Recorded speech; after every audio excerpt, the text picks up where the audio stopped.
अब आप खुद देखें कि बॉलीवुड वाले क्या करना चाह रहे हैं।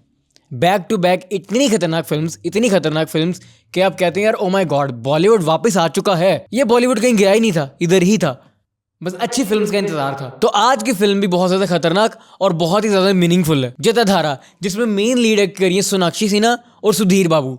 तो आइए देखते हैं ये फिल्म इतनी ज्यादा ट्रेंड क्यों कर रही है, इसका ट्रेलर इतना ज्यादा ट्रेंड क्यों कर रहा है। अस्सलाम वालेकुम जी, कैसे हैं आप लोग। मैं हूं आपका दोस्त हमजा मुगल और आप देख रहे हैं कैम फन। जैसे ही ट्रेलर शुरू होता है ना, इतने को प्यारे, इतने स्ट्रॉन्ग, इतने रियलिस्टिक विजुअल्स आते हैं, वीएफएक्स आते हैं कि आप कहते हैं यार ओ माय गॉड। साथ ही ना एक पंडित जी दिखाए गए हैं, तो एक औरत को कह रहे थे कि तुम्हारे घर में सोने के घड़े हैं। वो औरत खुश हो रही थी कि है, मतलब मेरे घर पे सोने के घड़े, वाह। साथ ही अपन एक चुड़ैल की बैग दिखाते हैं, वो सोने के ऊपर बैठी हुई है इस तरह करके, मतलब अभी मिस्ट्री है कि कौन है वो, कौन नहीं है। साथ ही पंडित जी बोलते हैं कि आज अमावस की रात में एक काले मुर्गे की बलि देने के बाद ये सारे के सारे कलश तुम्हारे हो सकते हैं, ये उस औरत को कह रहे होते हैं। साथ ही खैर वो बलि देते हैं और लाइक यहाँ पे ना बड़े खतरनाक से विजुअल्स आते हैं। यहाँ पर एंट्री होती है सुधीर बाबू की। आप जानते हैं उनको कि वो बहुत खतरनाक एक्टर हैं। अच्छा, इस फिल्म के अंदर उनका कैरेक्टर ऐसे दिखाया गया कि वो भूतों पे विश्वास नहीं करते, वो भूतों पे बिलीव नहीं करते, वो कहते कि भूत होते ही नहीं है। खैर वो एक बंदे से बात कर रहा था कि मुझे एक ऐसी मशीन चाहिए, ऐसा यंत्र चाहिए जिसके बारे में पता लग सके भूत नहीं होते। सुधीर बाबू ने लोगों को समझा रहा था कि हवा से शीशे का टूटना, पेड़ों का हिलना, ये सब नॉर्मल है, ये सब कॉमन है, ऐसा कुछ नहीं होता। और आप ऐसा सोच रहे थे कि सब जिन करवा रहे हैं, कोई भूत करवा रहा है, जबकि ऐसा होता नहीं है। अच्छा, यहाँ पर एंट्री होती है दिव्या खोसला की। वो आई गेस कोई डिक्टेटर होती हैं कि पता नहीं क्या होती हैं, ठीक है। वो भी साइंस की बात कर रही होती है कि ऐसा कोई बात नहीं होती, कुछ चीज़ होती है, वो किसी चीज़ से टकराती है तो पॉजिटिव एनर्जी क्रिएट होती है, तो इससे आवाम को लगता है कि कोई भूत है।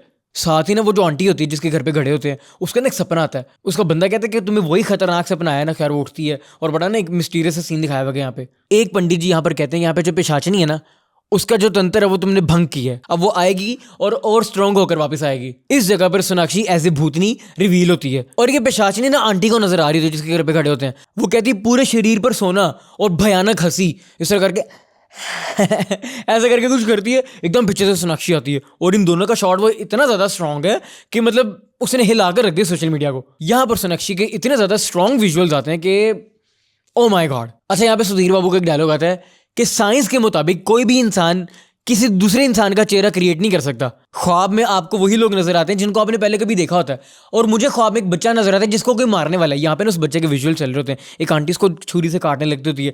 तो ये कोई कनेक्शन है पिछले जन्म का, ये सुधीर बाबू बचपन में कोई था, इसका कोई सीन है, ये तो फिल्म देखकर पता लगेगा कि क्या चक्कर है और इस पिशाचनी का सुधीर बाबू के साथ क्या सीन है। अच्छा, यहाँ पे ना सुधीर बाबू के लिए एक डायलॉग आता है कि इस लड़के की पूरी जिंदगी मौत से भरी पड़ी है, इसने बहुत सारे कत्ल किए हैं और लाइक इस तरह से करके ना ये शायद उसको कोई हीरो दिखाना चाह रही है या कोई विलन दिखाना चाह रहे हैं, कुछ तो दिखाना चाह रहे हैं। एंड पे जो खतरनाक सीन है ना, जो पूरे ट्रेलर की जान है, एंड पे सोनाक्षी और सुधीर बाबू एक दूसरे के आमने सामने होते हैं, तलवार से एक दूसरे के साथ लड़ रहे होते हैं। Oh my God, what a visual यार। एक पिशाचनी और एक ह्यूमन आपस में लड़ रहे हैं, ओए होए होए भाई जी। एंड पे पूरे ट्रेलर की जान सिर्फ एक शॉट है सुधीर बाबू का, वो ना जमीन पे लेटे होते हैं और ऐसे खून को ना मतलब जुबान से चाट रहे होते हैं।